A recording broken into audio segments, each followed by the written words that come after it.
part 2 of the meeting may be our council dinner gala. Isabel and I will give you more information once more of that gets confirmed. And the March 25th council meeting conflicts with the rescheduled NLE Choppa concert, creating space and attendance challenges. So I am moving the March meeting to Monday, March 23rd at 6:30 p.m. in this room. I will send an email about this by the end of the week. I invite Octave and Shayo from the Ontario Undergraduate Student Alliance to the podium to present their USA campus visit presentation.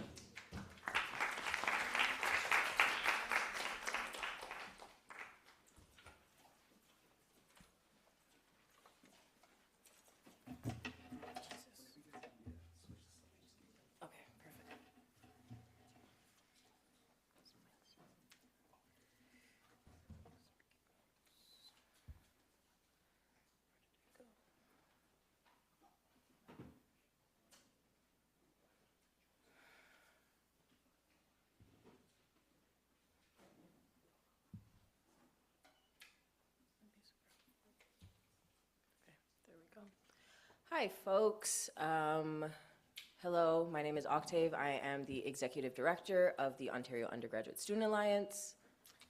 And my name is Shayok. I'm the President of the Ontario Undergraduate Student Alliance. Next slide.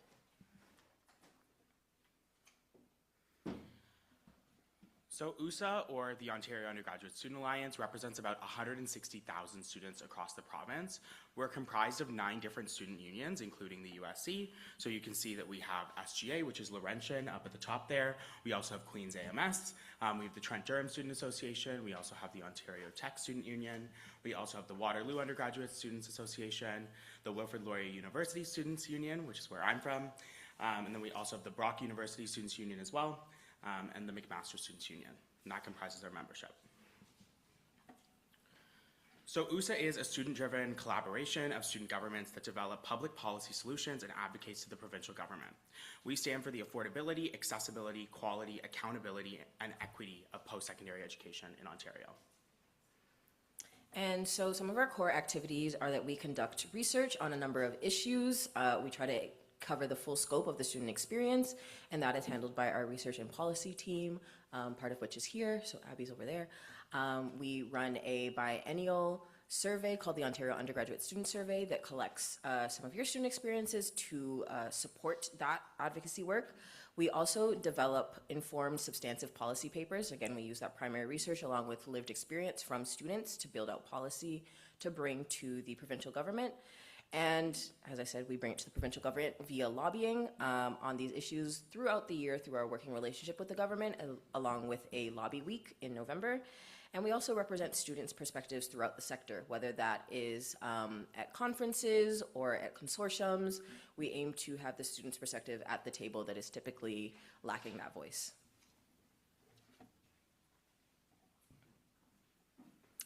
And as you can see, we have quite an extensive policy library, and it does span the full scope of the student experience. So we try to have some like identity-based policies, as you can see. So whether it's our Addressing Racism and Religious Discrimination paper, the Indigenous student paper, 2S LGBTQIA+ student paper, and then we have more technical ones. So we had a response to the Blue Ribbon panel. We have a paper on accountability and systems vision, that Omar from USC was one of the authors on, but that talked about like funding structures. So we try to run the full gambit of the post-secondary sector in our lobbying or in our policy writing efforts. And as we said, that policy turns into recommendations that we lobby to the government. So whether that's from crafting them at GA, which will happen this weekend, then they get turned into advocacy priorities from the board at the top of the year. Generally, it's around like 6 advocacy priorities, and then they get lobbied. And sometimes that turns into consultation and ongoing advocacy, which we'll talk about more. And some of our other activities that we try to do to stay connected to the broader sector is writing op-eds for other folks, maintaining a blog, which is where students come in. So if you have things that you want to write about the student experience, that's an opportunity for y'all, and that's also being curated into an end-of-year publication. We also, again, curate publications, whether that be at the student level, the sector level, or with other student coalitions, and then we engage with traditional social media. So you probably follow us on Instagram, that's where we're most active. We try to engage with students and the broader public through campaigns on student issues. So we recently ran a short campaign on student services just to hear from folks about how they use the student services on campus and like what their ancillary fees are adding to their student experience. And we also conduct conferences to engage and educate students. As you know, you guys are hosting RGA. That is one of our largest conferences, and we will be inviting 65 students from across our membership to give feedback on our papers. So now a little bit more in terms of the structure of USA overall. Let's start with the student body at large. From there comes our General Assembly, which again, like Octave has explained, is happening this weekend at Western. And so that's like, how that's done is it's proportional to the student body. So the number of delegates that you receive for your institution is representative of the number of students that you have, like the number of students that you overall represent as a student union. So Western would have the most students, and then a school like the Trent-Durham Students Association, they would have the least delegates. Then from there, we get our steering committee, which is our board. So our board is one school, one voice. So that's a little bit more of like an equality model rather than an equity model. So Omar and I both sit on the board, and that is where one representative from each student union like directs the day-to-day operations of USA.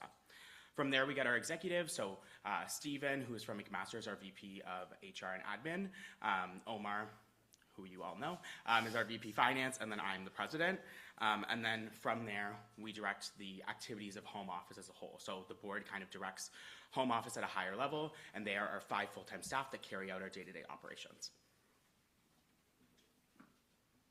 And there's the board, as we mentioned. As you can see, the exec is up at the top there. And then we have our lovely other board members, and they, again, are a part of like the day-to-day of the board and sit on various working groups, and they all contribute to writing policy papers. So this is a photo of what our delegations at General Assembly look like. So you can see it is around like 65 students. These are folks who all come together to help strengthen and improve our policy papers. And then once those policy papers are passed and ratified, we use those recommendations directly in our lobbying. So everything that we lobby is from a recommendation that is found in one of our policy papers, and that's how we ensure that we are student-driven and representing the student voice. And so how you all come into it, there is an ancillary fee that you pay that is $3.62 per student, and that makes up the operating funding for USA as a coalition, funds the full-time staff, funds the conferences, all of those things. Yeah, less than a coffee and a treat. And yeah, USA has the ability to set goals and priorities, and those are things that we aim to be in line with what the student issues are of that year.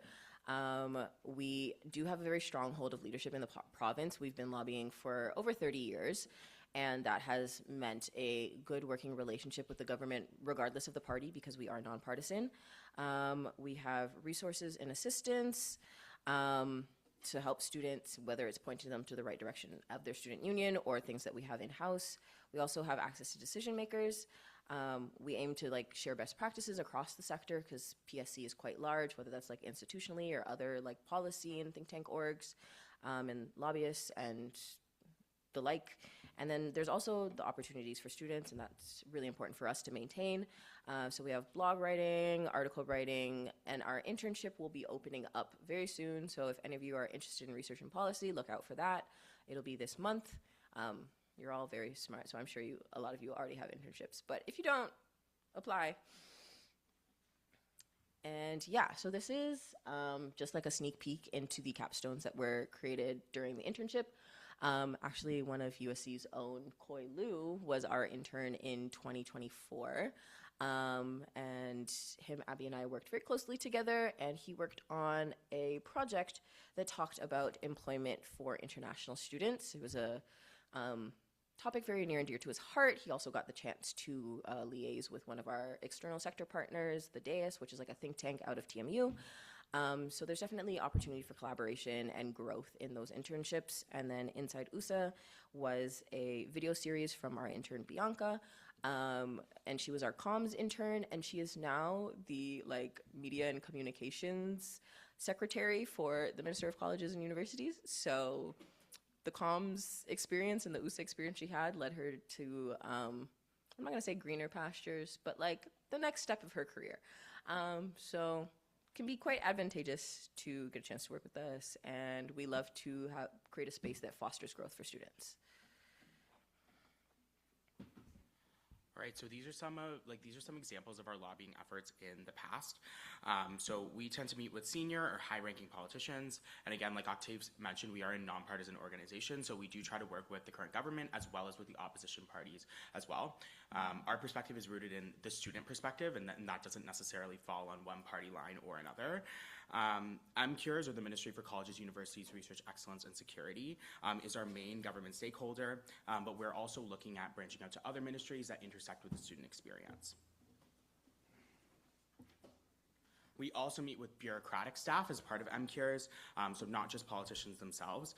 And these are the day-to-day back-end staff who help support the direction and work of politicians. So oftentimes these folks actually have a lot of influence behind the scenes, and a lot of these folks actually hold some of the files and work very closely on them. So it's important to talk to them as well as the front-facing politicians. Yeah, and this is just a quick example of the policy to lobbying pipeline. So food insecurity was one of the things that we advocated for this year. And so that was one of the parts of the student health and wellness paper that was rewritten in fall 2023. In 2024, 2025, the steering committee picked food insecurity as an advocacy priority, and then they picked 3 recommendations. And that was brought forth to MPPs during our student advocacy conference, which is our lobby week at Queen's Park, which led to 3 questions, a petition, a letter, and 7 briefs disseminated to MPPs. And this was also integrated into a student election issue during USA campaigns, and we connected with the World Food Forum. So like, policy advocacy does go beyond just meeting with the MPPs. It also helps us with other folks in the sector, but genuinely, the work that students do at USA has a further reach than the confines of the conference.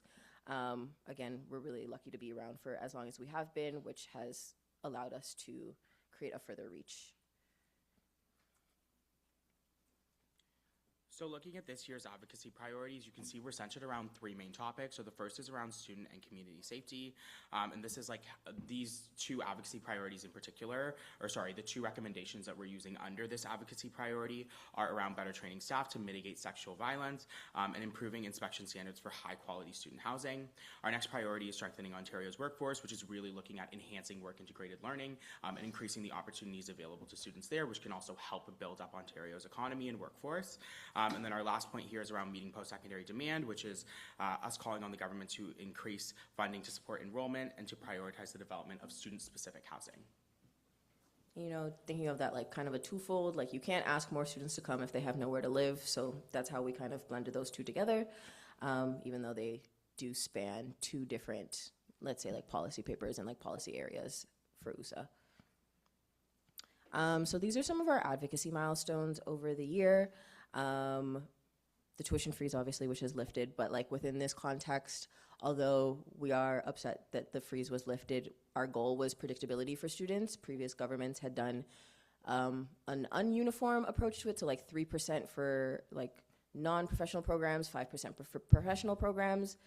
We recommended 2% across the board, and then for that to be carried over plus like either 2% or CPI over the years to allow for some predictability, because although we know the lifting of the freeze wasn't ideal, it was kind of an inevitability at this point in the sector, and we would rather there be some predictability for the students.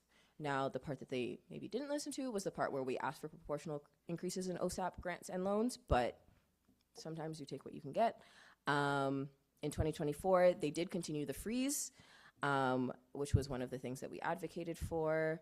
2021, a big one was our contributions to Ontario Regulation 131.16, in which they took a handful of our recommendations, I want to say 8 out of 12, to make reporting experience of gender-based sexual violence in post-secondary campuses more trauma-informed and survivor-centric. But as you can see, the list is long and it is also consistent, and I think that's something that USA as an organization is quite proud of, is that our goal is to, year after year, make sure that we are striving for change for students. And that may not look like a win every year, but it does look like a win quite often. And here's like another opportunity that we had. I believe this was actually a screenshot from Reg 13116 when this happened. Yeah, and so again, we work directly with government. So that is former Minister of Colleges and Universities Jill Dunlop up there with our former President Julia, and another gentleman who worked for MCU, whose name I do not know. Okay, and so in terms of recent advocacy, we have been working on response to Bill 33. So we had 2 press releases, one in response to the introduction of the bill and one upon receiving the royal assent. Again, that happened, I want to say, early in the summer and then later in the fall. And then we launched the Coalition to Protect Student Services with the College Student Alliance, Ontario Student Voices, and Canadian Alliance of Student Associations. And this informed, it was an informational online campaign on what Supporting Students and Children Act would entail and the risk that it could pose. And then we've also had meetings with the Minister's Office to gain further context on the bill and reinforce USA's stances, and provided them with some insights as to the importance of ancillary fees that, and like what they do for students. And we have a policy paper that will be published on this by the end of this weekend. And we had consultation with the ministry late last month, again, to provide them with deeper context as to why student associations know exactly what they're doing with ancillary fees and how integral they are to the makings of student life on campus, and that school is not just going to class.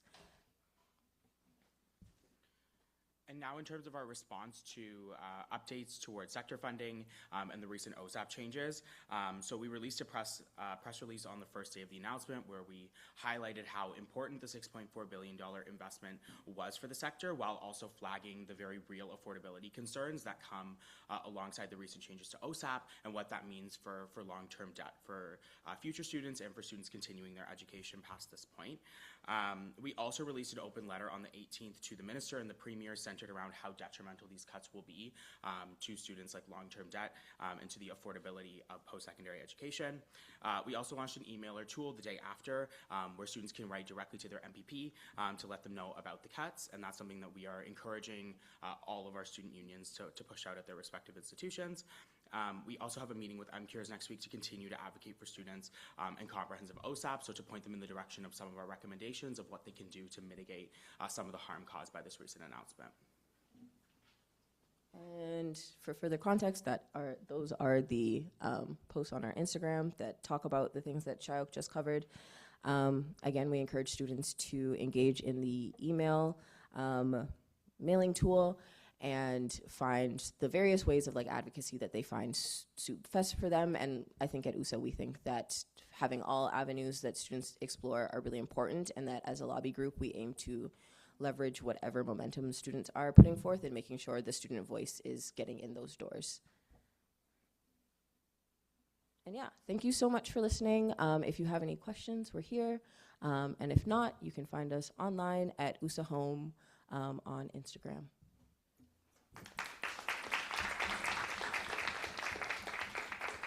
Thank you very much. If you have any questions, please raise your placards now.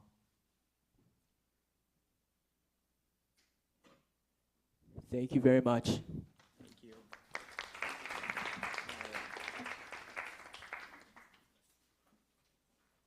Moving on to our February Council Executive Reports, I invite President Henriquez to the podium to deliver her report.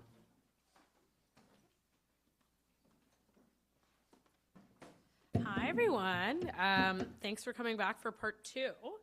I will keep my presentation as brief as physically possible because I know we've got a long night ahead of us. Top 3 highlights from this past month. Obviously, watching campaign season. I think this is my first campaign season that I was not actively running to be elected for something in maybe 4 years. Like, it's been a hot second, so it was a joy to perceive without being perceived, I would say. Welcoming President 61. Steve is here joining us for the second part of this meeting. He definitely stayed awake for the full part of the first part of this meeting, but it's been super excited. Transition as, like, not bye. has not like really started / is just getting off the ground, but you guys all know him and love him. I'm sure it's going to be fantastic. And then finally, on a personal note, one of my really good friends from undergrad, from SASA, so my basket weaving courses, I went to Toronto to watch one of her very first graduate school conference, and she presented on a paper that was an idea that she first had during SASA. So it was kind of a full circle moment for us, and it was like the first reunion of like my SASA friends in a hot second, so that was really fun. Actually tied into my Ask Me About, she came down to London right after that presentation to take a look at the Macintosh Gallery's exhibit. So I was down there, and I hadn't been all year, but it was a really cool like weather-related exhibit, and they had like some science students exhibits in there, which was really cool. And the girl at the front desk asked me if I was the USC president, and I was like, no, and she kind of glitched out for a second, but she was very, very sweet. Okay, I will launch super quickly into updates. These are kind of some intense updates, so bear with me. I wanted to provide some updates on the engineering building shutdown that happened a few weeks ago. I'm sure you've seen in the Gazette and other media that there was an LPS investigation on campus, and I know a few of you sent me some questions, so I just wanted to provide some updates around that. I've been having some conversations with administration about, who gets information when, basically, because I know there were a lot of concerns about, like, people not knowing what was going on. I know communications came directly from the dean's office in engineering to students in engineering in specific, knowing that. So they got communications. I'm sure you can ask David and Amrita, but that the building was closed, and then they got communications later that the building was open. Obviously, I've heard student concerns that not just engineers are in the engineering buildings, and it's kind of opened up a broader conversation with senior administration about the fact that like campus really is like a space that people move through quite fluidly. Like not only Huron students are at Huron campus, like not only art students are in, University College or something like that. So really trying to find ways to perfect kind of like the communication strategy or improve the communication strategy so students and student leaders know what's happening on campus. So having some really good discussions with particularly senior administrators who work kind of in student experience about what kinds of events we should be informed about and kind of when. Obviously, there are like different kind of reasons for closures on campus, things like weather, things like the gas leaks and the facilities management issues that I'm sure that you see quite frequently. And then obviously there are issues of a more serious nature. And so one of the really big things that I was emphasizing to the vice provost and other folks that I was speaking to is we don't really need to know like why something is happening. We just need to know that something is happening so we're able to effectively communicate and amplify messaging to students. I know that there was like USC programming happening on campus that day, and other faculties were doing programming on campus as well.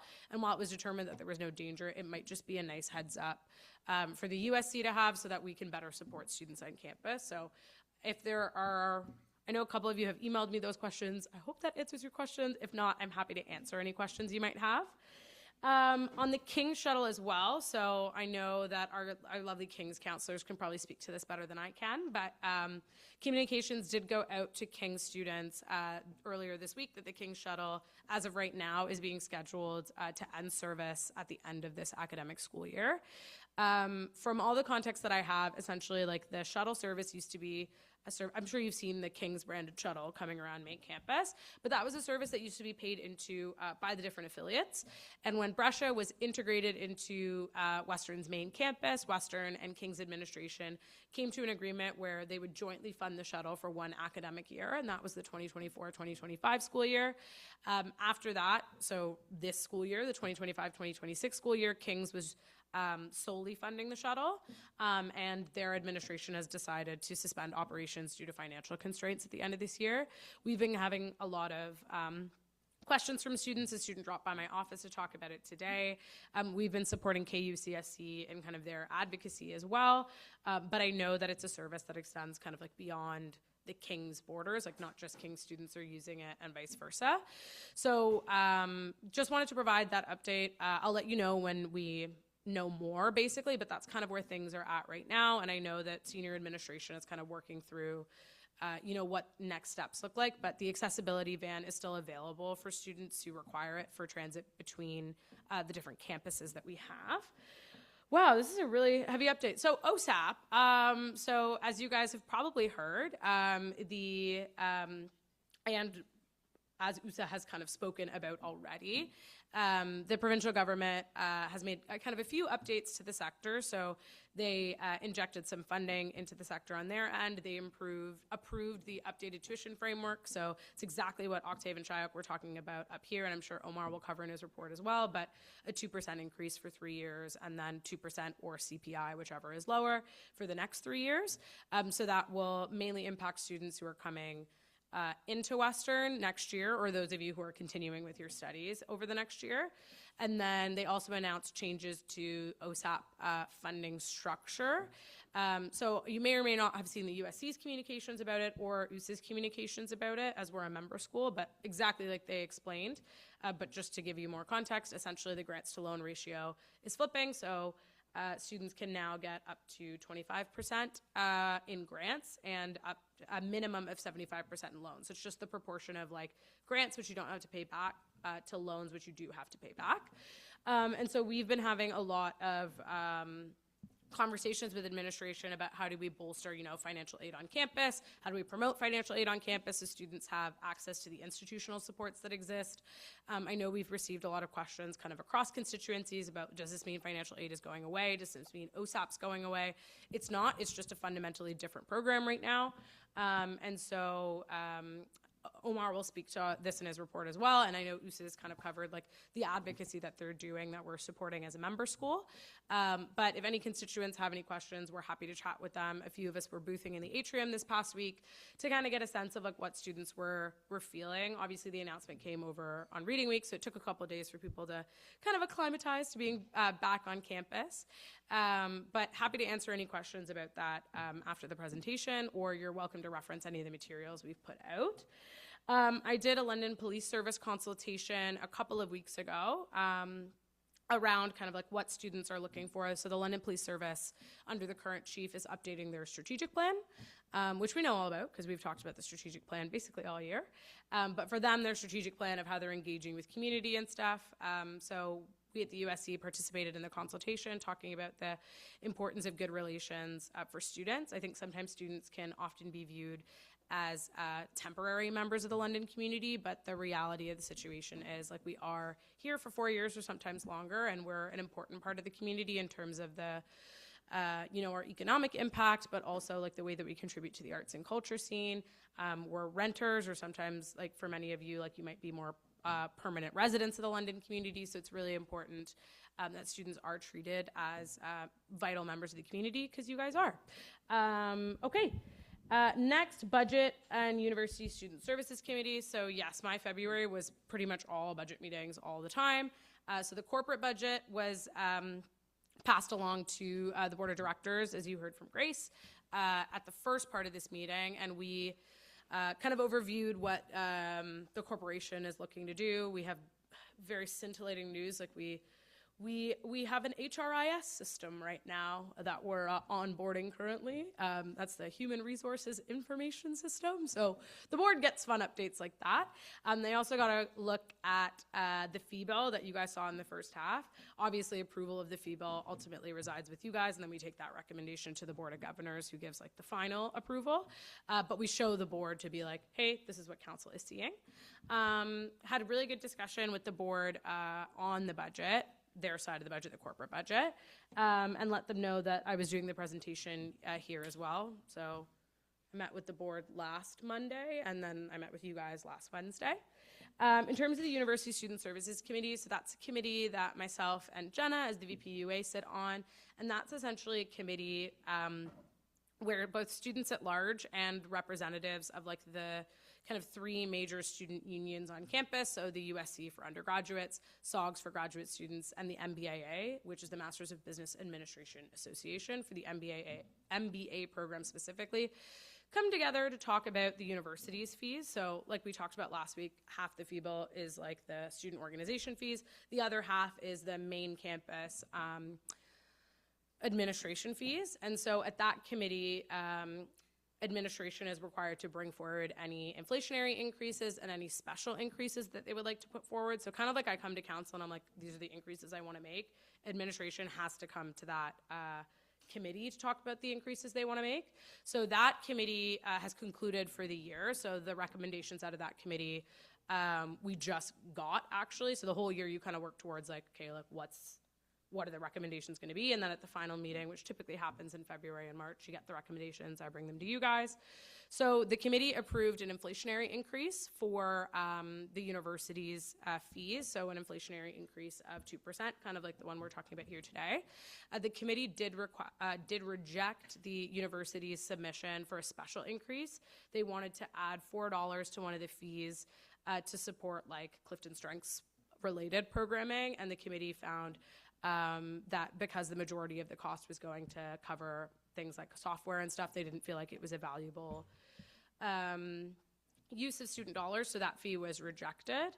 So it's one of the examples of a committee where administration and student representatives really come together to figure out, you know, what is in the best interest of students, and everybody comes with a different perspective. So that report will be drafted by myself as the chair of the Student Services Committee, and then that'll be brought forward to the Board of Governors in April. So kind of the way that the whole thing works is like everything goes through the relevant governance bodies, and then the way that provincial legislation kind of designates how fees are approved and remitted. Everything goes to the Board of Governors, and then the Board of Governors is like, okay, it's gone through all the appropriate bodies, we're feeling good about this, and it's approved, and then Steve and his team get a budget for next year, which is very exciting. I remember when I was on the Board of Governors, and I had to abstain because that was my budget and my salary, and they don't let you vote on your own budget and your own salary. Strat plan updates. So the strategic plan is coming along. There have been a few, I would say, like, so the top half of the updates have like prevented me from like really doing a lot of writing, but the copy is pretty much done. So like I mentioned at previous meeting, I'm not really changing or proposing any changes to the main pillars, which would require us to go to both board and council to be like, we're fundamentally changing the way that the USC, like we're not going to do student programming anymore. Like that would be kind of nuts. So obviously we have like the different pillars that all of the work of the executive, all of the work of the USC falls under. So like that's really like our guiding light and our North Star. So I'm just really editing like the copy underneath that like explains like why and how we do things. We're also updating like the history of the USC because a lot of history has happened since this strat plan was last updated in 2017. So it's been a hot second. And so counselors will receive like a copy of that basically in your inboxes. I'm hoping right before USCGA. You might have to give me a couple of days, and you'll be able to like go in, add Google comments, all the like. And then I'll bring it officially as a for information item at the March meeting. It'll then go to the board for April, and then it'll come back to you guys in April as well for ultimate ratification. So we're using census data. It's a really exciting exercise. I remember looking at the strategic plan when I was on the board, so it's really cool to bring in a lot of the conversations we've been having this year around council, around student engagement, around our democracy, and kind of imbuing that into a document that's going to serve the USC and the next couple of executives, because typically the strategic plan is renewed every 4 years. I will be so fast. Take back the night. Very exciting. It's happening March 27th. Put it in your calendars. I'm going to send you all an email, but it's happening March 27th. And I'm going to be so speedy. Women in House is coming up. The 3 women execs of this exec team are taking a lovely group of people to yet to be determined to Toronto, March 22nd to 24th. Strat plan is coming back, obviously, as I said. Take back the night, March 27th. Kat's Bev still doesn't have a name. It's coming to the Cove very soon. Thank you very much. If you have any questions, please raise your placards now.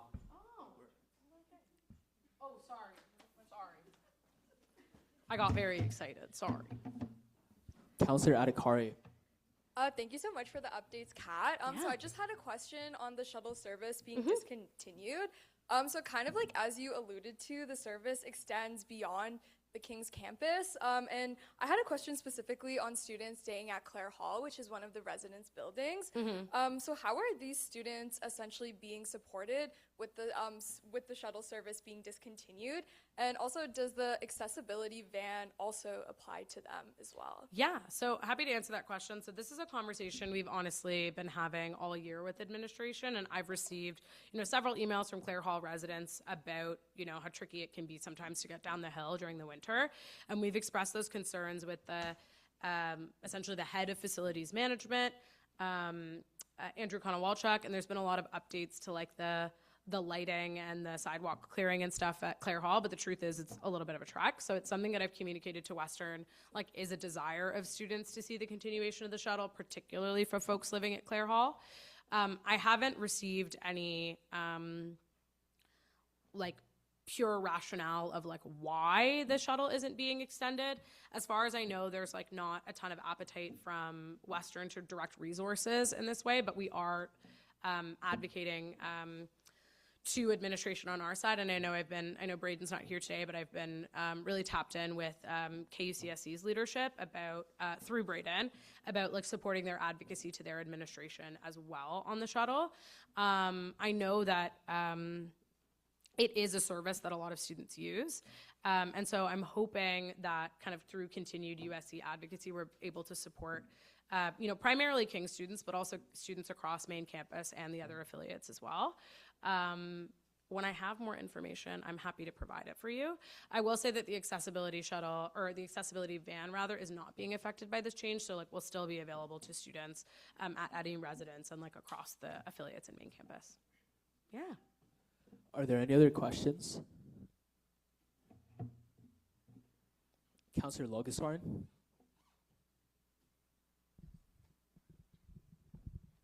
Thank you for giving the announcements, Kat. I had a quick question regarding the OSAP funding model changes. Because the OSAP funding model changes did happen really suddenly, are there any plans specifically from USA in regards to what exactly are they suggesting in terms of the policy changes for the new funding model structure? I'm gonna are you gonna cover this, or can I defer to you now?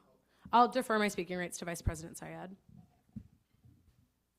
Yeah, so, I mean, there's a big old policy paper regarding that, student financial aid that they passed last year, which has 50 different advocacy points, but the three that we're really honing in on is a increase from where the grants were when that paper was written. So it'd be reverting the changes and actually increasing them to where tuition is. So that's obviously point number one. And then the other two recommendations that we have are converting student loans to be interest-free, so matching what the federal government did, and making the provincial portion of student loans interest-free going forward. And then the third rec is extending the loan repayment grace period. So after you graduate, how long until you have to start paying back the loans? Currently it's 6 months. USA's recommendation is to extend it to 2 years with the current changes. So those are the 3 points that we're going into all our meetings with primarily. Unless we get a question, then we'll go to our paper and go with the other points. But those are the 3 that we're really pushing for. Those are the 3 that you'll find in our letter writing campaign, our open letter, all that type of stuff. Answer your question? Yeah, it pretty much did. If you have another question, I first need to ask for everyone. So everyone else has an opportunity to ask one question. Please raise your placard if you have a question for President Henriquez. If you've already asked a question and would like to ask a second question, please raise your placard now.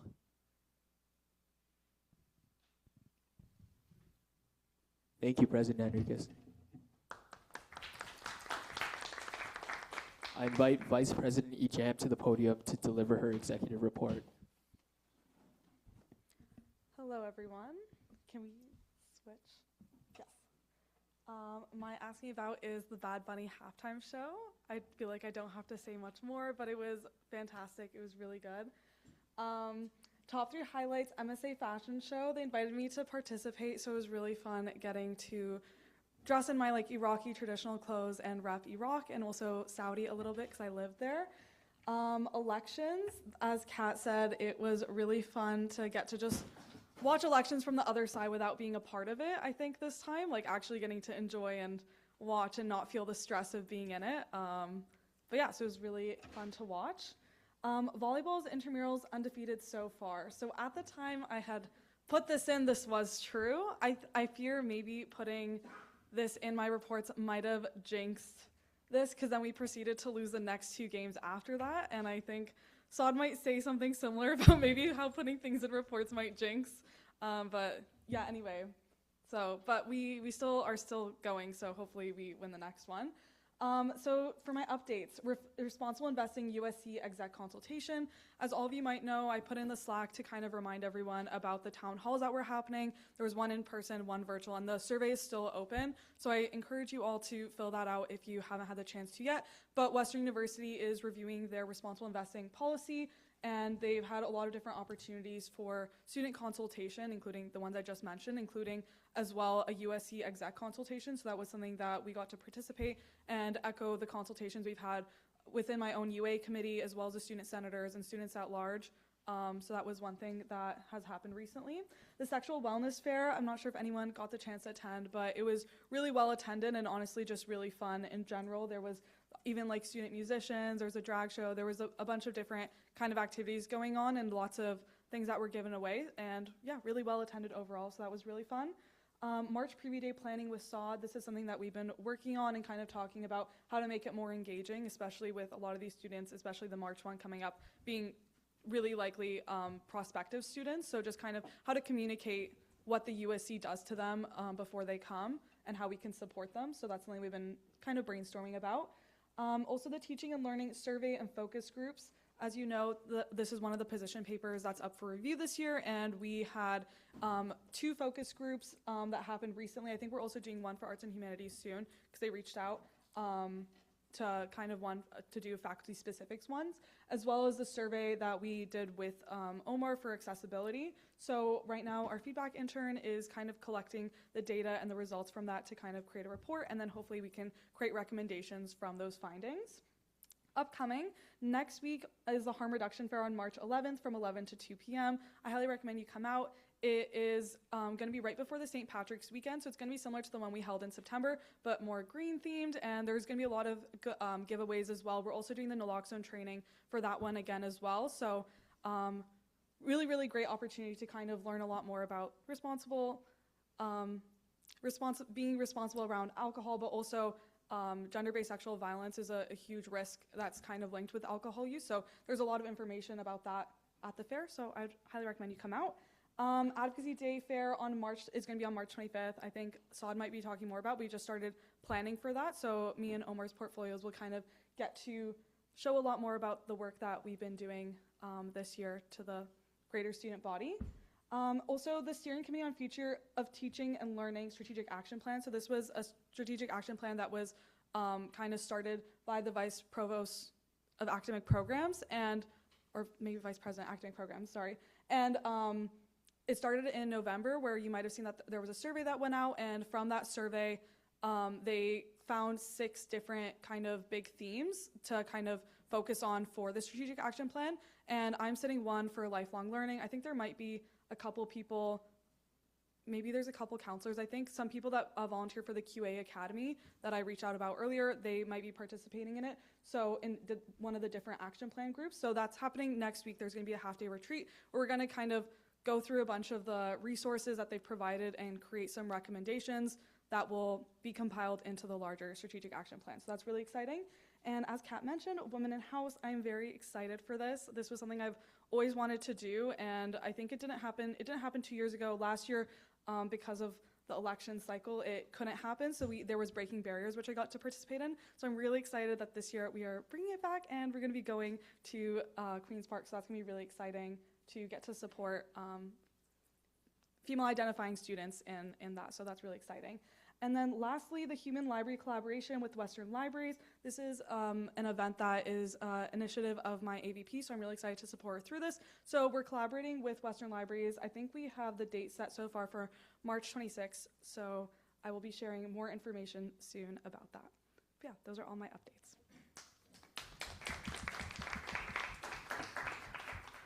If you have any questions, please raise your placards now. Thank you. Thank you very much. I invite Vice President Saeed to the podium to deliver his executive report.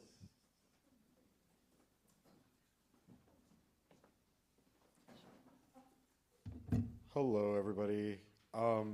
So my Ask Me About, I don't know why it's blank, but feel free to ask me about USA. I feel like this is like a very USA-y week for me. So if you have any other questions about USA, let me know.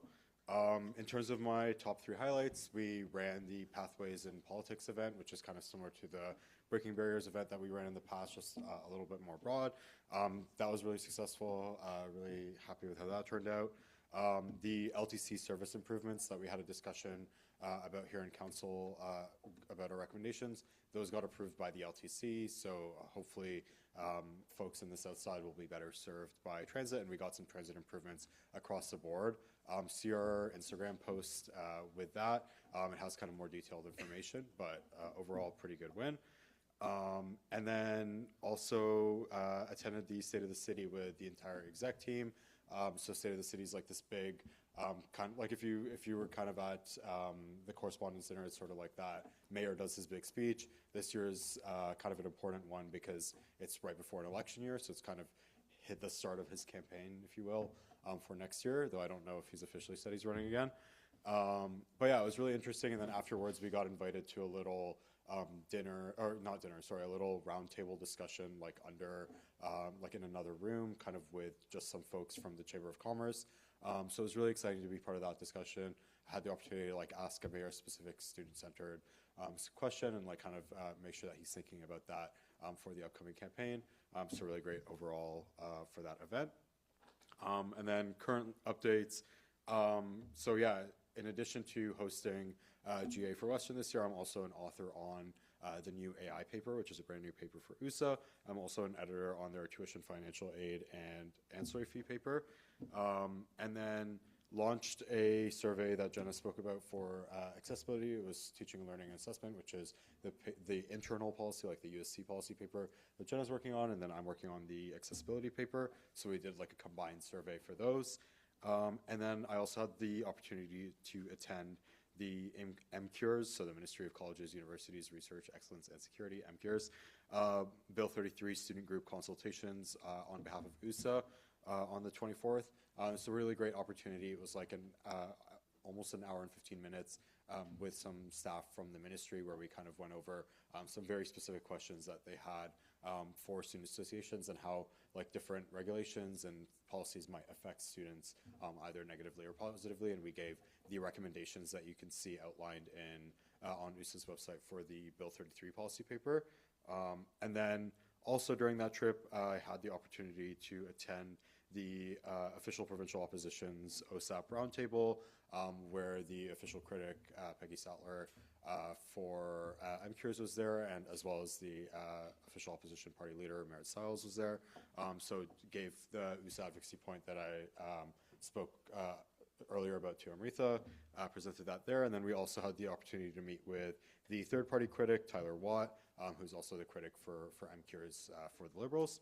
And then we have a meeting with MCures itself with USA scheduled for next week. So that'll be really exciting. We'll kind of meet all 3 parties provincially regarding OSAP changes and make sure that we're giving our recommendations and asking for some improvements there. And then as of today, the Downtown London survey is live. So we worked with the consultants that are putting together the recommendation for the Downtown London strategy, and this is kind of like a student-centered survey. We have some really cool prizes, including Downtown London dollars, so you can spend them at like basically any establishment downtown London, and then there's also some gift cards in there as well. So make sure you fill that out and share it with your respective faculty councils. And then I'm just trying not to repeat anything that was already said. Last one is Advocacy Day, March 25th, which Jenna already talked about. Make sure you come out. And then the Housing Rights Fair is making a comeback on March 30th. So we'll have some community partners and different associations, as well as some resources in the city and stuff like that for like tenants' rights and housing rights. We'll also have like little booklets with a little rights guide. But yeah, I know there was a lot of discussion about OSAP. I tried not to like repeat too much that Kat already covered, but if there's anything that you'd like me to go further into or that you think I'd miss, I'd be happy to chat about that. No? If you have any questions, please raise your placard. All right. Thank you very much. I invite Vice President Welpley to the podium to deliver her executive report. Hello, everyone. I hope you guys are all doing well. My Ask Me About is Dublin, Galway, and the Ring of Kerry. I recently went to Ireland. Absolutely loved it. So my top 3 highlights is I took a pottery class. So it was my final pottery class where we did glazing, which was really exciting. Got them back and nothing cracked when they put it in the kiln, I think is the right word. So super excited about that. I had a flat tire on my car. I was so sad about it. Called TAA, they pumped it up, then went to a tire shop, and they told me nothing is wrong with my tires. So a sad story to a good story. So I was very pleased I did not have to buy a new tire. And then I went to Longevity Lounge, which is in London. So if none of you have been, it's a sauna and then a cold plunge. So if you're into that type of thing, would suggest. It's a mental challenge when it's freezing, but would recommend. Anyways, on to work. We had our first Eng Build Day, so this is a platform point, so we re-envisioned it to really situate with engineers and the busy schedules. So we had that in the atrium. We invited teams to come and display there, so it's going to be happening throughout the month, so we'll have lots of displays and lots of interactions. Soft Banquet, which is coming up on March 10th, so working closely with the Western housing team primarily to really kind of bring all orientation leaders together and really celebrate the work that they did this year. We're going to have a couple of words, we're going to have some appetizers, we'll do a couple of thank yous, a couple of speeches, and then it'll head into kind of a soft pub style, but DJ and dancing and kind of just more of a celebration into the evening. General soft hiring, so we have completed our recruitment cycle for the 2026-2027 faculty soft teams, which is really exciting. SSO is coming up in no time. They're all having the first team meeting, so the LST are working tirelessly behind the scenes to get everything situated for that. We even reviewed their themes today, which is really exciting, so it's really starting to shape up for when the next VPOP comes in. Portfolio structure. So Wade and I have been chatting with our different coordinators on our teams to really better understand if their portfolios are, say, a service or if they are a program, and really trying to be intentional of next year building out the coordinator programming to really make sure that they have the support from different VPs across the USC as well, to really situate what their portfolio is meant to be and what they kind of accomplish each year. Soft training, so we are actively meeting kind of as a working group level to review the soft training. I think I've mentioned this before, but my kind of job in this is really rooting it in student feedback that I've received all of training as well as kind of continuously throughout the year of really trying to tailor training to be as applicable to soft rules as possible. I think a lot of times the trainings sometimes feel that they are not super entwined with what the role of the soft is, so really trying to be intentional with the learning outcomes and the learning goals for all of this. And then we had Galentine's, so this went super successfully. A lot of events sold out. We had perfume making, which the execs and I were able to go to, and lots of other students, and some craft making, which was really exciting. So some upcoming is orientation timeline, so setting kind of that base for the next VPOP to make sure they have an idea. The way orientation is going to work this year will be a little bit differently just because of the late Labor Day, so kind of working around that, working with housing for move-in schedules and programming schedules. Battle of the DJs is something that is a passion project coming from my AVP, so looking at hosting this potentially with Bar Downtown to really create an atmosphere, create a vibe, bring students together and really showcase the talent we have here on campus. We have so much of it. Final programming week, I'm looking at kind of running your one last chance to participate in USC programming, so your kind of final goodbye to campus, whether you're in 4th year or in your 1st year, really trying to give that variety, so whether it's going to be an illusionist or say Concrete Beach for a day, really trying to break that out and get my portfolio involved as well to really hit different groups on campus. Theme proposals for LST, so we actually got that all completed today. That's it for me. If you have any questions, please raise your placard. Thank you very much. Thanks, everyone. I invite Vice President Massey to the podium to deliver his executive report.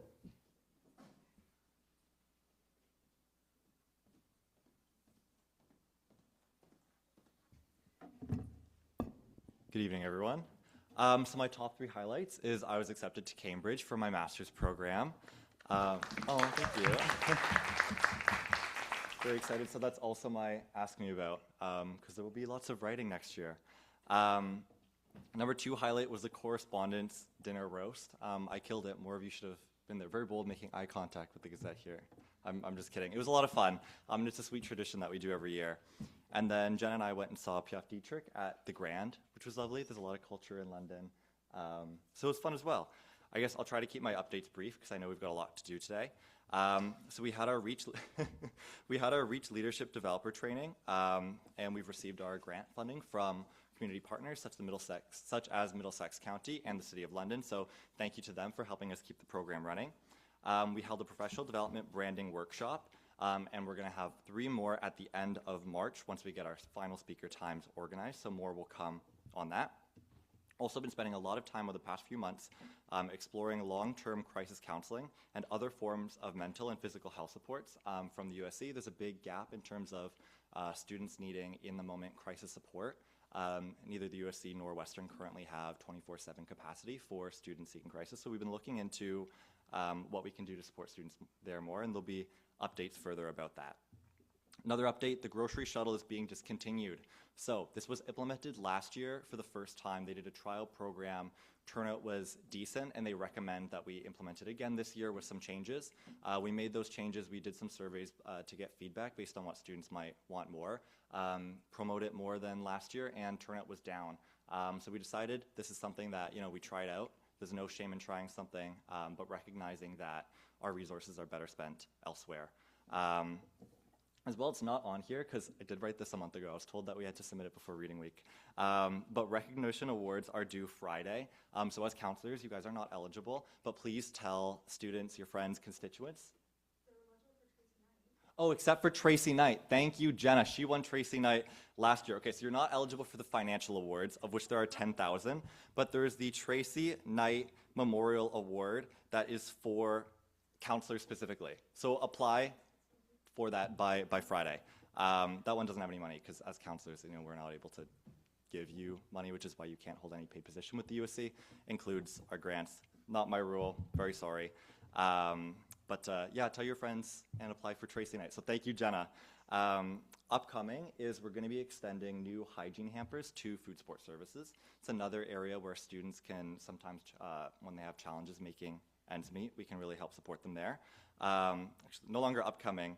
It was actually 2 weeks ago, the Pride USC held a heated rivalry watch party, which I was told went well and was a lot of fun. And as well, our income tax clinic is up and running. So that's no longer upcoming. That is happening right now. It started on Monday, and it'll be running until the 2nd of April. So students are able to sign up for free and get guided through the process of completing their taxes. Awesome. That's it for me. If you have any questions, please raise your placard now. Thank you very much. I invite Vice President Ahmed to the podium to deliver his executive report.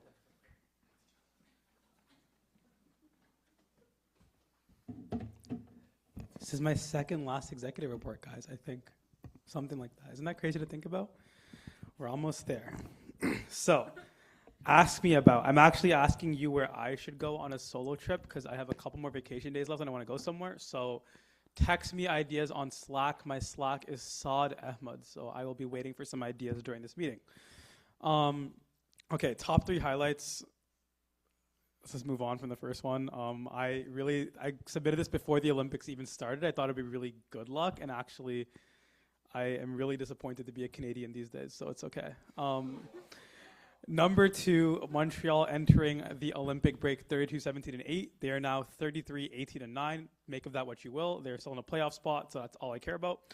And then number 3, getting to see all of you. How could I not make my day when I see Oliver Bose? I mean, my day just gets made every time. So very glad to see all of you here today.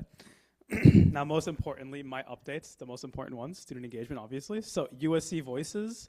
We're dropping that, as I mentioned last week, from the student engagement portfolio because it is more of a communications arm of the USC, and as we continue to move communications pieces away from this portfolio, we have now institutionalized that into the overall communications arm of the USC because it doesn't make sense to have it in my portfolio. Club meetings and events. I wrote this weeks ago, and I don't even remember what meetings I was referring to. I think I very clearly remember talking about Pangea Pop the Balloon, though. What a great event. That was so much fun. I don't know if anyone here is in Pangea. Hamza, yes. I want to say you were there. I remember seeing you there. I got it right. It was a really great event and a couple other events that I've been to, but I wanted to shout out that one specifically because that was a lot of fun to go to. USC Now app, so a lot of first semester we spent collecting feedback, and then we released a survey, did a bunch of stuff there. Finally, I can say that we have decided on the different things we wanted on the app, so that's really cool, and that includes a loyalty program, as Connor's been talking about. We really want to get that going as well. So what we're at now is we're doing vendor selection. I saw Connor kick his feet with joy. That was awesome to see.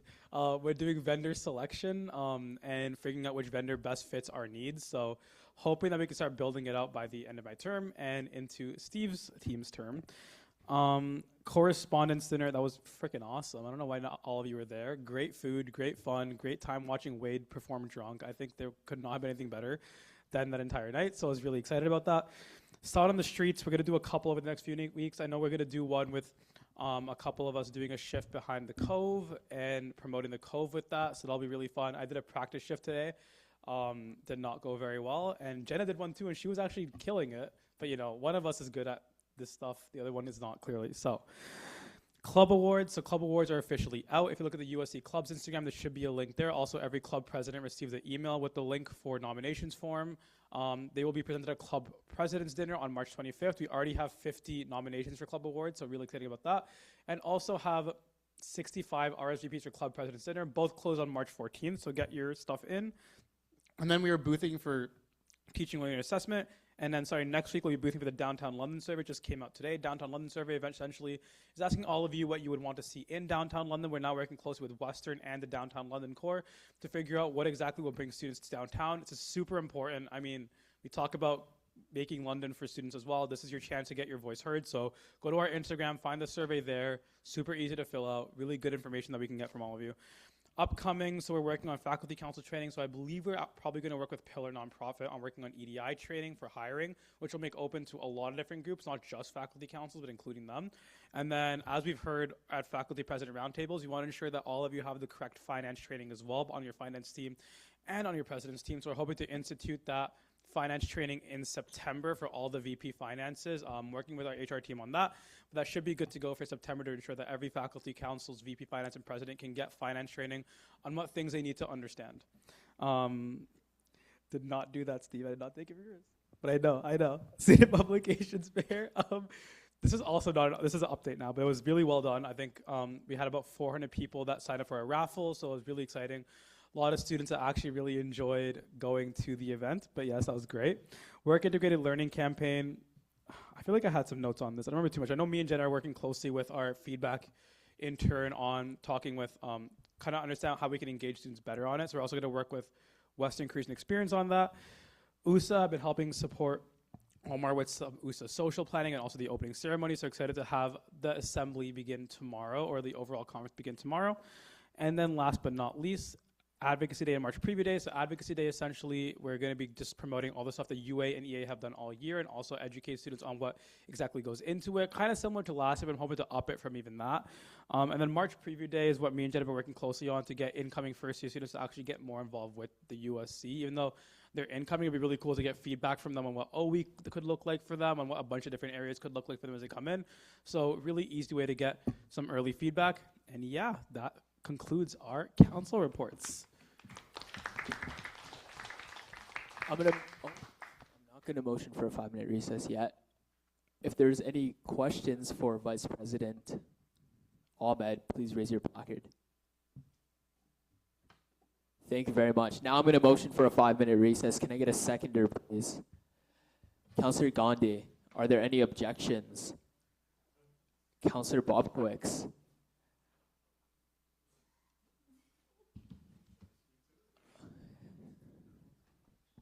We are 40 minutes into this meeting, and we've gone through the executive reports as well as presentations. We can push through.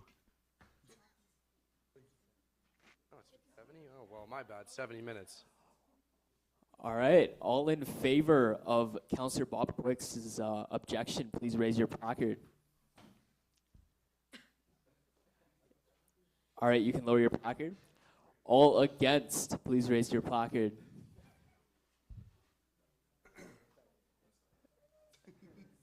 The objection fails. We will motion. Are there any other objections? Okay, the recess passes. We'll return at 7:49 p.m.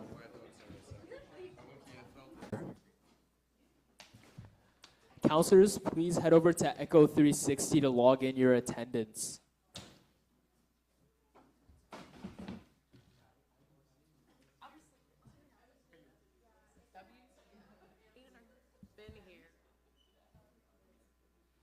Councilors, Councilor Wasti. The point of order, the Echo 360 login's not working. Thank you, Councilor Wasi. Councilor Turk, is that what your comment would be too? Give us a minute. We're figuring that out.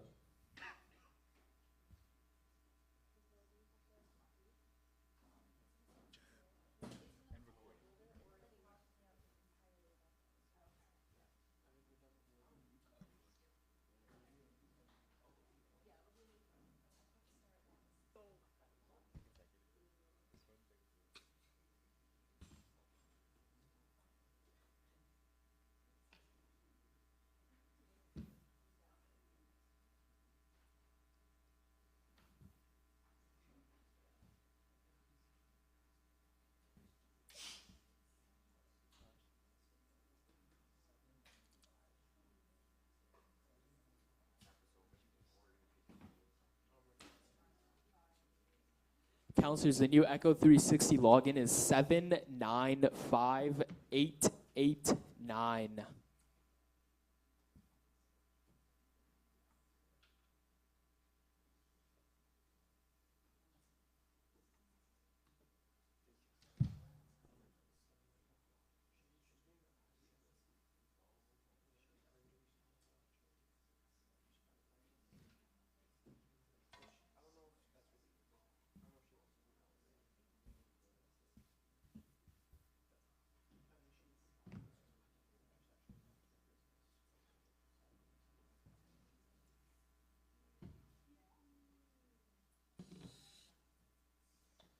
Moving on to the motion to approve the executive reports.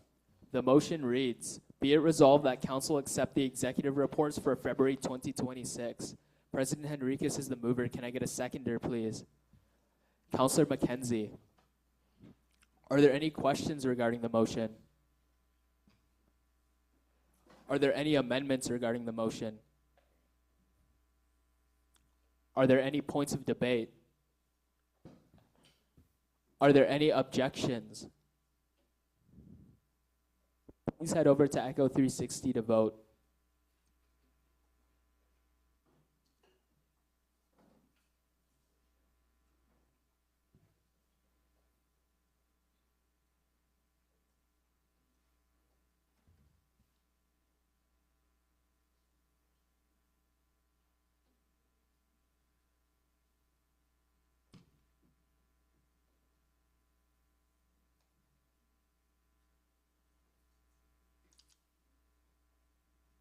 The motion passes unanimously. Moving on to second readings. Our first second reading is the motion to adopt the advocacy approvals policy and procedure. A reminder, we will not have question period for this motion as we had that last week. The motion reads, whereas council has identified a lack of clarity when it comes to its jurisdiction and accountability structure, whereas this poses a real risk to the legitimacy of the USC, be it resolved that council approve the advocacy approvals policy and procedure. Councilor Adhikari is the mover. President Henriquez is the seconder. Are there any amendments?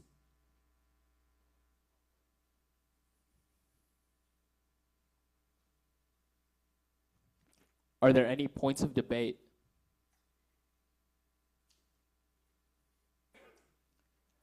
Are there any objections? Please head over to Echo 360 to cast your vote.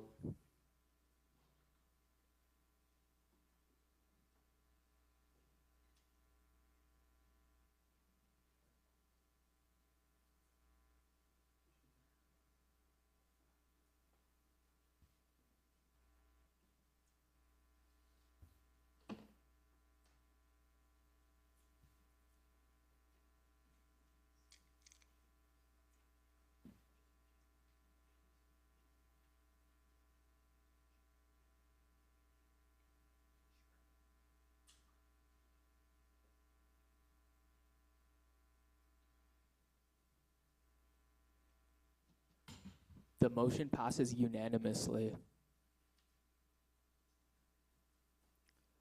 Moving on to the motion to adopt the executive portfolio review policy and procedure.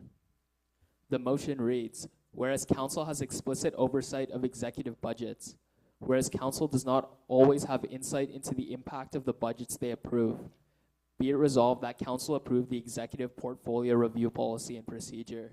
Councillor Adhikari is the mover and President Henriquez is the seconder. Are there any amendments to this motion? Councillor Adhikari. Yeah, so I'm proposing 2 amendments. I'll start with the first one.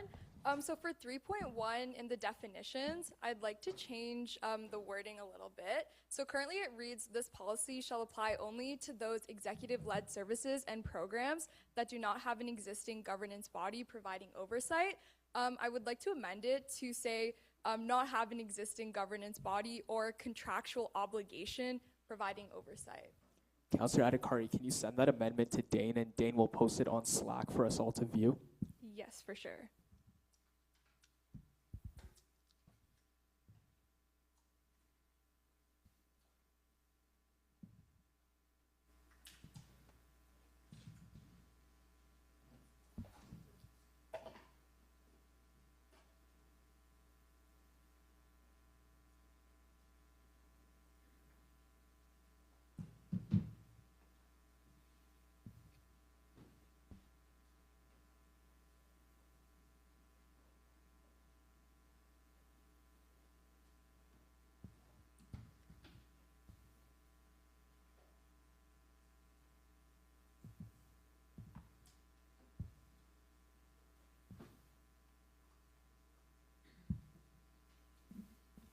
With the amendment now in the general meetings tab on Slack, can I get a seconder for the amendment, please?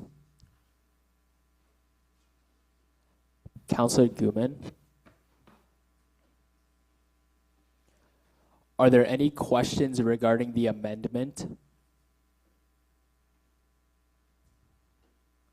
Are there any amendments to the amendment? Councillor Bose. Councillor Adhikari, could you tell us why you proposed this amendment? Councillor Bose, please refer to all questions to the speaker, not a councillor. Councillor Adhikari. Yeah, of course. Happy to answer this. So basically, after a few consultations, I realized in order to essentially limit the confusion on what programs and services qualify for this specific policy, I wanted to include the contractual obligation portion. Specifically, like an example would be for Mustang On Demand. This is under a contract, and it would be difficult for council to look over that within the scope of this policy. So it would be, so based on recommendations, essentially it would be best to have it addressed in a different policy. So if anyone is interested in creating a new one for that, that can be great. Are there any other questions regarding the amendment?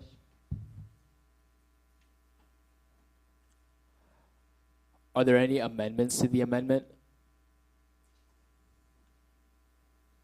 Are there any points of debate to the amendment? Are there any objections to the amendment?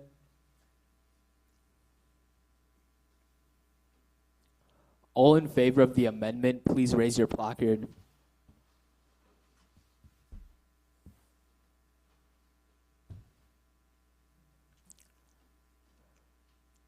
The amendment passes unanimously. With the now amended motion, are there any more amendments to this motion? Councillor Adhikari. Yeah, so just one more thing. So the amendment that I'd like to have is to include 5.4, which reads, this policy shall be reviewed on an annual basis. The results of the review shall be presented to council no later than the February council meeting. Councillor Adhikari, could you please send this amendment to Dane for her to post on Slack?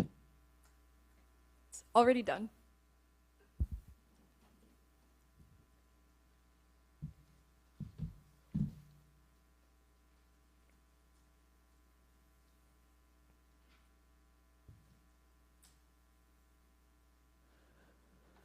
With the amendment on the general meeting tab on Slack, can I get a seconder for the amendment?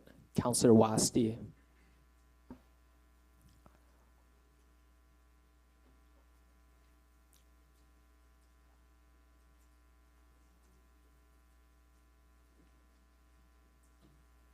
Are there any questions regarding the amendment? Are there any amendments regarding the amendment?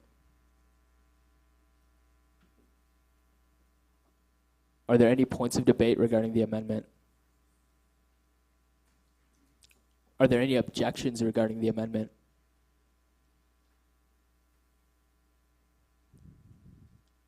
Please raise your placard if you're in favor of the amendment.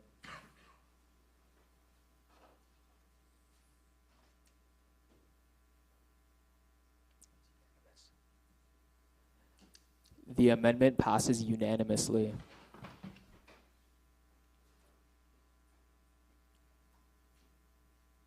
Are there any more amendments to the motion?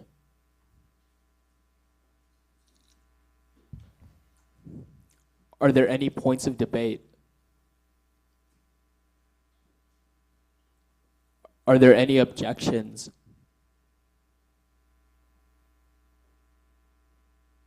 Please head over to Echo 360 to cast your vote.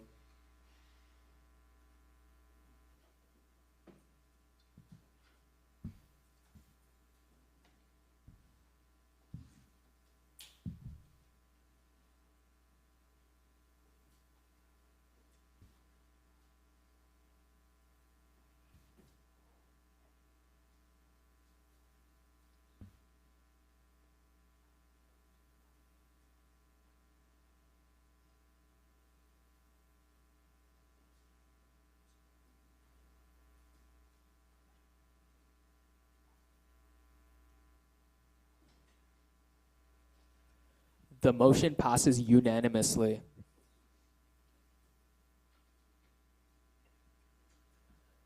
Moving on to the continued exploration of a rewards program for USC eateries. The motion reads, whereas USC operated food and beverage outlets such as the Spoke, the Cove, and the Wave play a significant role in student life and the student experience. Whereas students are increasingly value conscious and loyalty or rewards programs are commonly used to encourage engagement and repeat patronage. Be it resolved that the University Students' Council direct the USC executive to continue exploring the feasibility of implementing a loyalty or rewards program for USC eateries. Be it further resolved that the executive report back to council with further findings, options, and recommendations following consultations and analysis. Councillor Churchill is the mover and President Henriquez is the seconder. Are there any amendments to this motion?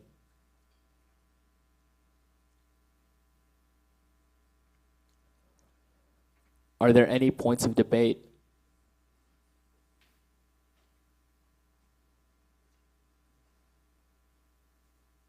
Are there any objections?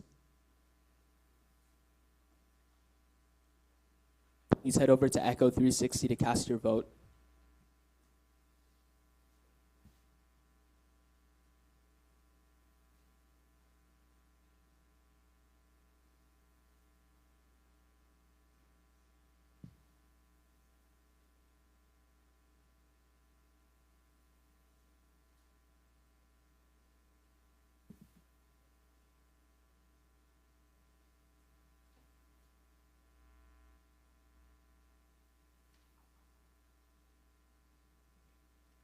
The motion passes.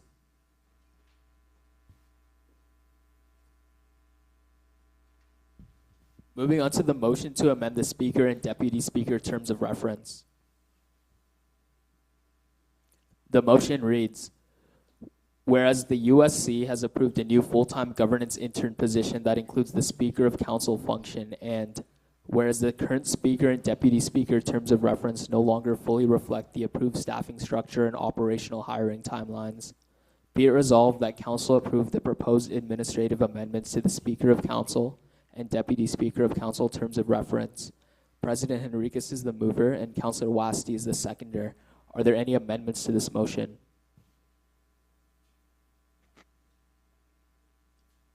Are there any points of debate?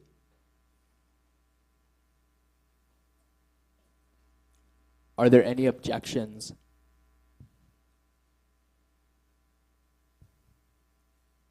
Please head over to Echo 360 to cast your vote.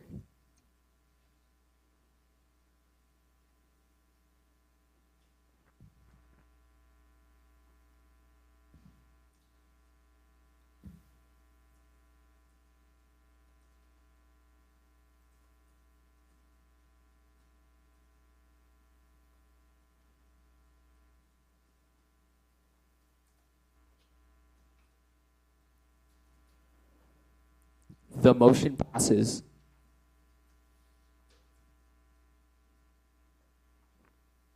And now the council approval of the executive budget and fee bill.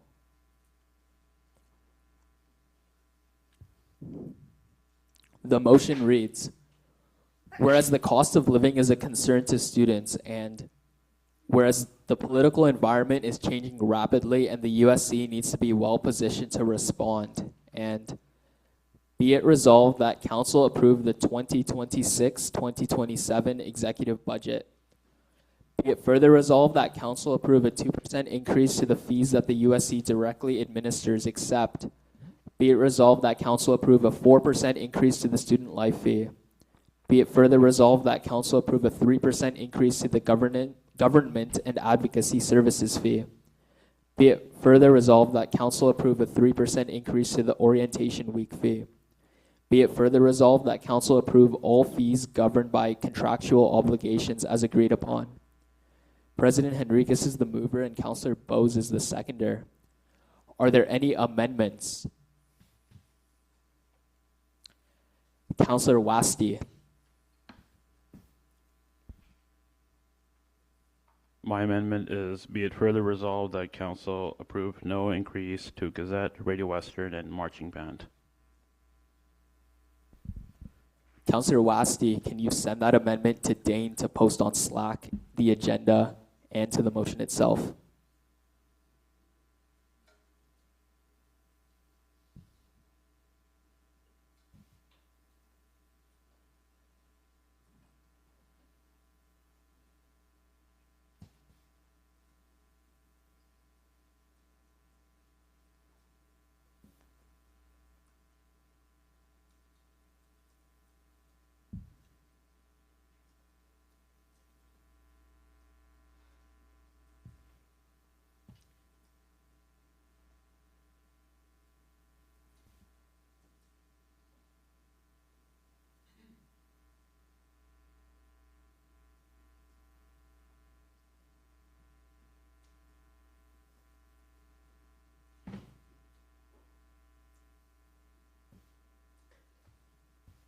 With the amendment now posted, can I get a seconder, please? Councillor Abedi. Are there any questions regarding the amendment?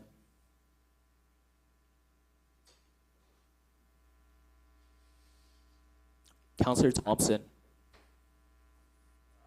Councillor Thompson, you got to speak in the mic.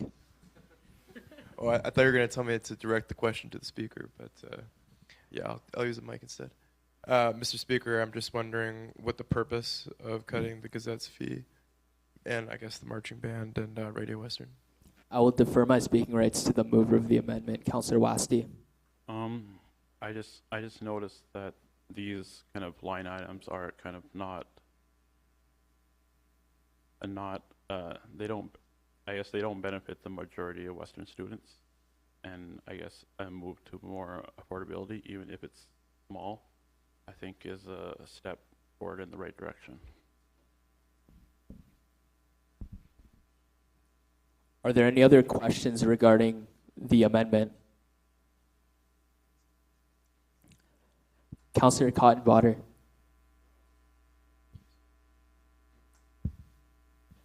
I was just wondering, how come we came to the decision of like no increase to the fees instead of just like a decreased increase, if that makes sense, like a lower increase?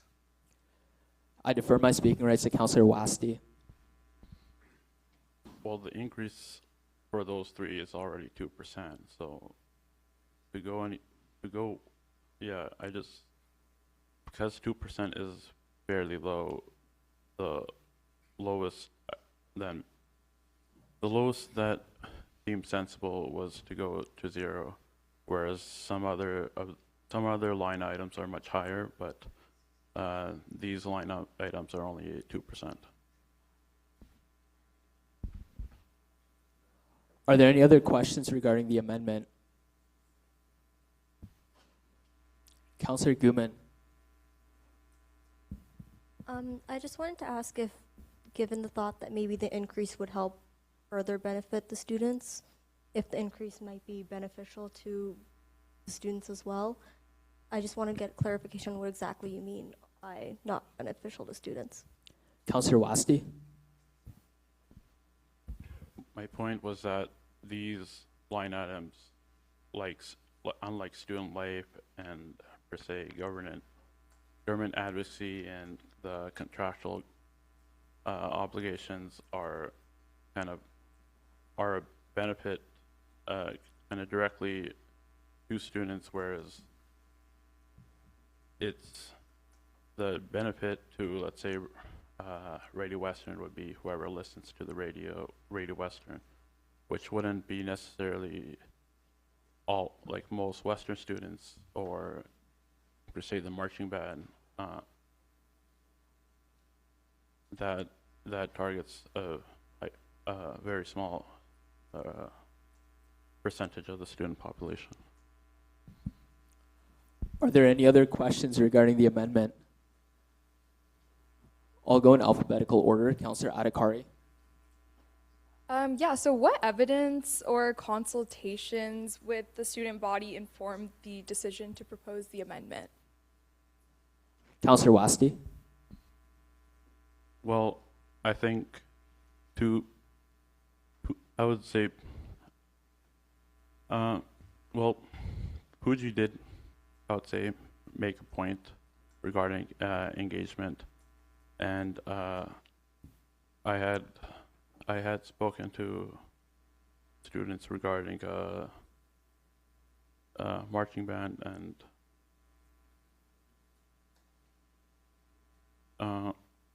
to marching band regarding how the inflow of money is perhaps not used.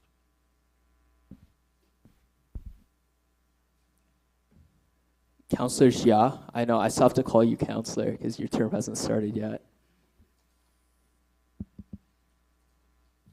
Councillor Adhikari asked my question, so I defer my speaking rights back to the speaker. Are there any other questions regarding the amendment?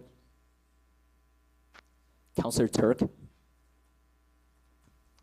Yeah, Mr. Speaker. I'm wondering what cutting the Gazette's funding says about the USC's commitment to upholding democracy. Councillor Wasti. I would say democracy still upheld. This is a small but significant, I guess, decrease from the budget. It's nothing like too, I would say, too extreme, such as a decrease beyond 0 or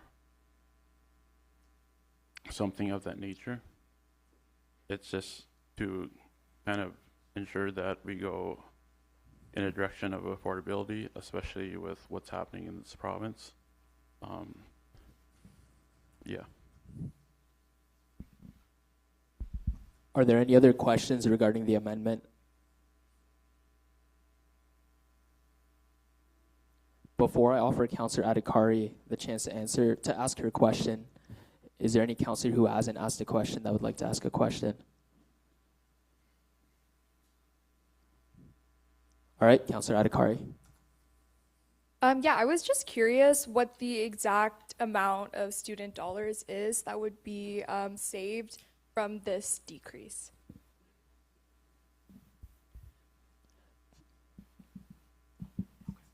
Councillor Wasti. Honestly, it's not much, but I just wanted to kind of move in the direction of, I guess, not necessarily approving areas that per se that do not benefit perhaps most students, and perhaps just something small, because I feel like council every year just it's kind of become somewhat automatic that council just approves that these increases for these line items, regardless of knowing whether them showing that they really need the money or not. So I just wanted something perhaps small that's not like that's small in comparison to, let's say, a double-digit decrease in percentage or like a referendum. I want to remind council that if you're a mover or seconder of anything, you can always defer your speaking rights to anyone in the room who may have an answer. Is there anyone who has not asked a question to the amendment that would like to ask a question?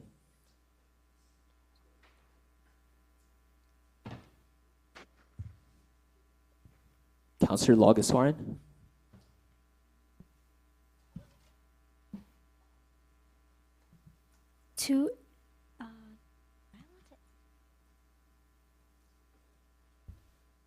We did a quick approximation for the amount of dollars that would be saved. The increase from this year's Gazette fee to next year's Gazette fee is around 0.385 cents. Times by around 36,000 Western students, it would come to it comes to around 13.8K in a decrease. If that makes sense. Councillor Logaswaran, do you have a question? Nope. Councillor Logaswaran, you can pose this in a debate later on. I will give you all the opportunity to do that as well. Are there any questions regarding the amendment? If you have any debate, I will always give you the opportunity to speak that later on.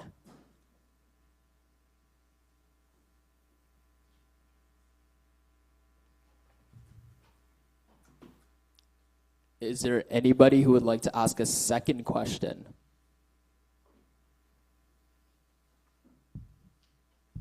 Seeing as there are no more questions to the amendment, are there any amendments to the amendment?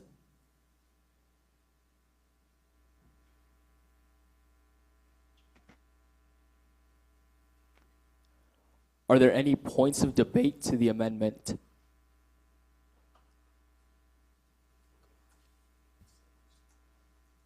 Please keep your placards raised.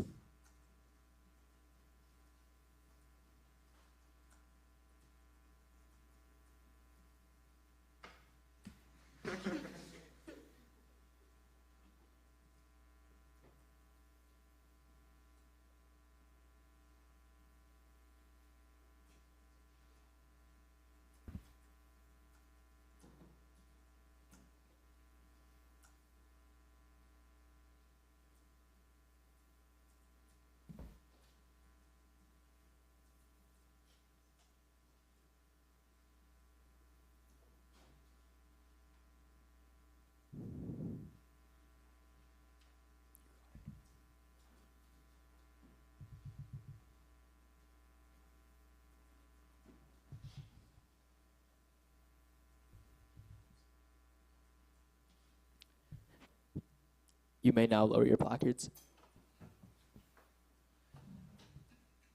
Councillor Bose. Thank you, Mr. Speaker. I am speaking against this amendment. I'm certainly supportive of any efforts for our organization to strive to use student dollars as efficiently as possible and to, as you said, Councillor Wasti, to minimize student fees, especially in this time where higher education is such a high financial burden. But I think as it pertains to these kind of three line items for the fee bill, I disagree with the premise that these impact only a few number of students. And I would direct councillors to look at the recent email that was sent by President Henriquez, including a statement from the Gazette's editor-in-chief, which I think had some really illuminating statistics on how wide exactly the impact of the Gazette is. And furthermore, I think in my opinion, these particular line items also are really inextricably linked with our identity as a school and kind of fostering our community and communication among students themselves of knowing exactly what is happening on campus. And I think, once again, to kind of, the way I would contextualize this 2% increase is it is an inflationary increase across the board. We're not looking to necessarily increase the funding of these line items above what we are any other line item, so it's not necessarily an increase. It is to stay on pace with inflation. And for those reasons, I'm in support of the motion without the amendment. Councillor Bose, is there an amendment to this? No, Mr. Speaker. I'll just be voting against this amendment. Okay, for all of council, I will give you all the opportunity to debate, but this section we're in right now is just to make any amendments to the amendment.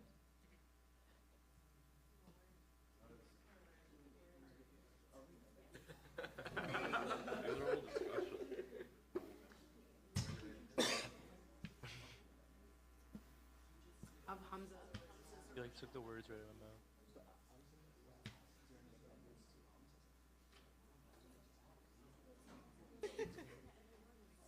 They said no, so it moved directly into. You're good. Don't worry. Long meeting. Councillor Bose, I'd like to apologize. I made a mistake there. I retract my statement. We are in the point of debate section, so. Thank you for retracting your statement. Otherwise, I would have demanded you withdraw it, so I appreciate your apology. Thank you. On the record to all of council, I apologize for that mistake. Councillor Bose did the right thing there. He debated, which is what he was supposed to do. So just to clarify, we are in a debate session. Councillor Gandhi. Yeah, so Councillor Bose, I think you said it very well and probably spoke for a lot of us here today. And yeah, I think just sharing some personal anecdotes about the Gazette sort of work. Like, for example, in the recent USC elections, I feel like a lot of students turned towards the Gazette and kind of read their editorials. Even the fact that the Gazette was able to interview some of the candidates and share their platform points, I think that they're, in fact, like kind of on the same side as the USC. I know sometimes people don't see that way, but I'm a believer in that, so I'm against this amendment, and yeah, that's all I have to say.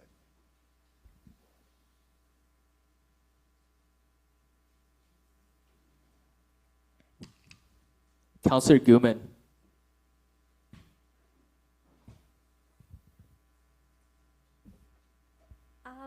I just wanted to argue against the amendment just because I believe that the increase would be beneficial for students. The Radio Western and Gazette both provide a lot of space for student voices to be heard.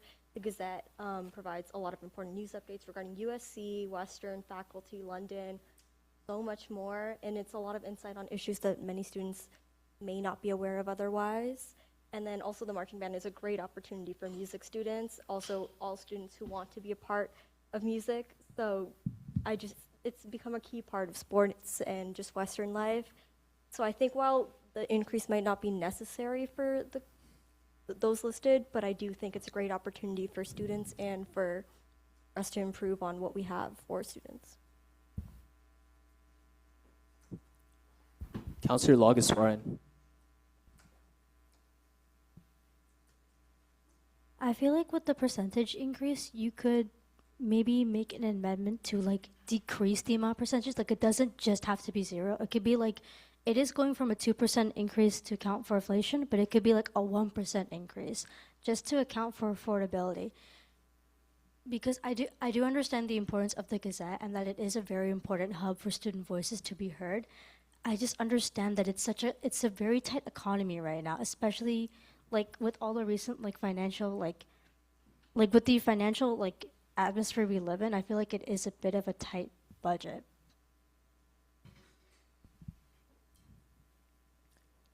Councillor McNabb.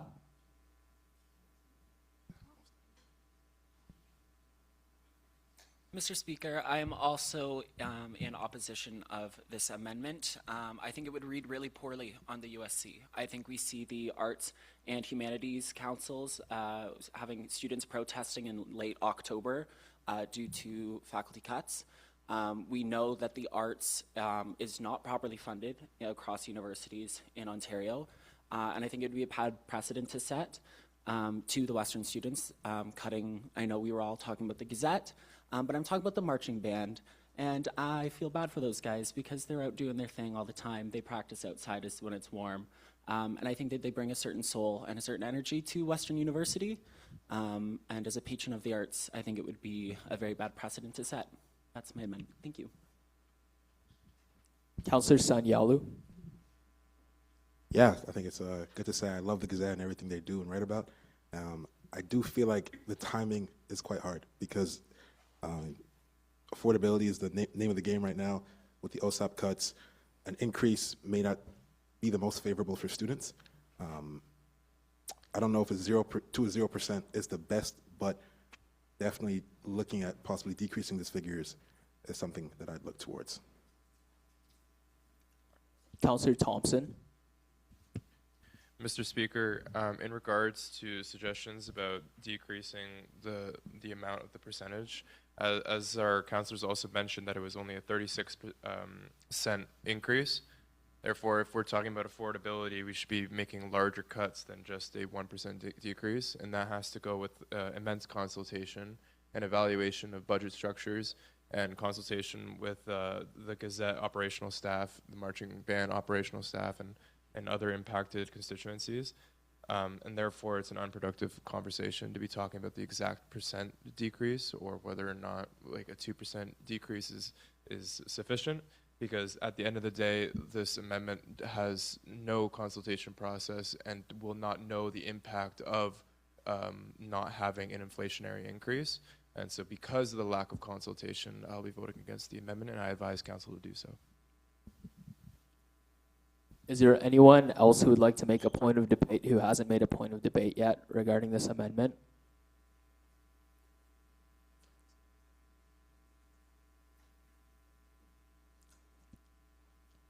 Councillor McKenzie. Yeah, I'd just like to echo a lot of things I've heard already, but I would also like to add that the way this amendment has been phrased, and I'd like to echo that I'm against this, but how the way this amendment was phrased is as if it only really affects the people that are involved in these groups. However, it indirectly affects so many people on campus, whether that's people who are seeing the marching band play at a football game that helps bring the energy out, whether that's readers of the Gazette or people watching their content, or people who listen to Radio Western. So even though you may think like, oh, there's only so many people involved in these groups, it does affect a lot more people on campus and campus culture in general. So I think it would be a rough choice to decide to cut down that inflation. Is there anyone who would like to make a point of debate who hasn't made a point of debate yet regarding this amendment? Is there anyone who has made a point of debate who would like to make a second point of debate regarding this amendment?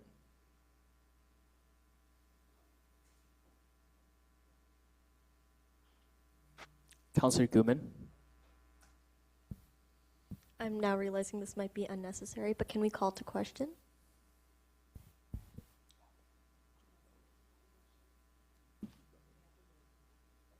All in favor of calling this to question, please raise your placard.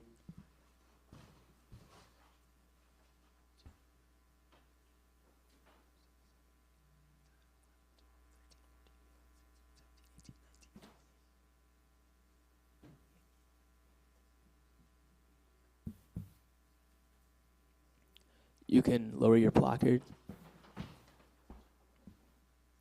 Those against, please raise your placard. Those against calling it to question.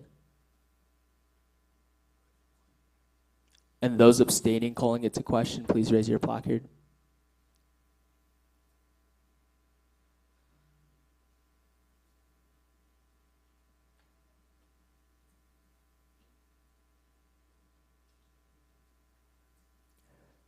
We will be calling this amendment to question.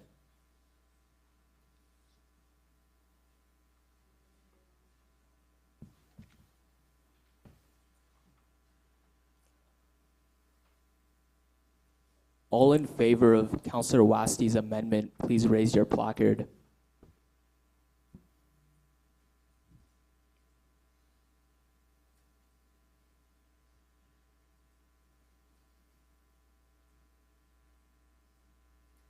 You may lower your placard. All against the amendment, please raise your placard.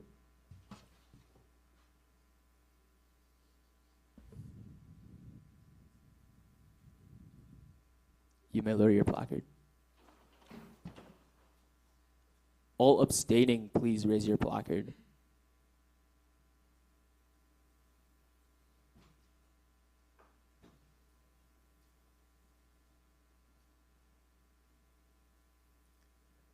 The amendment fails.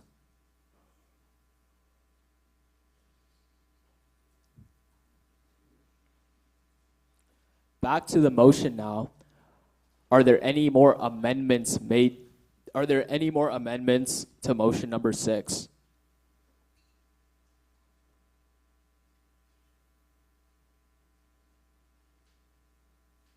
Are there any points of debate?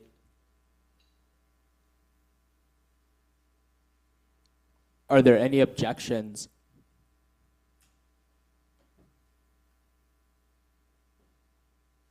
Please head over to Echo 360 to cast your vote, and a reminder that amendment failed.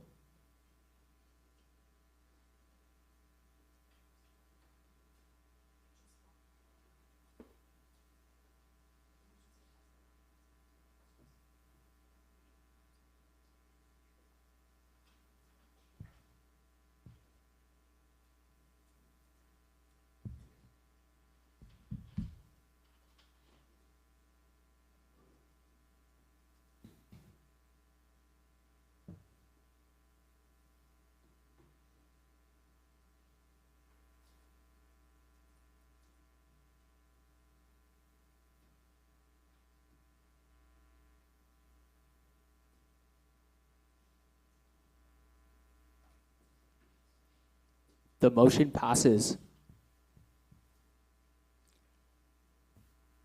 Are there any questions and comments from the Western community?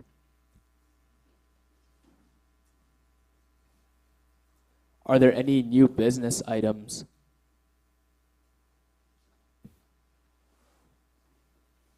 I motion to adjourn this meeting. Can I get a seconder, please?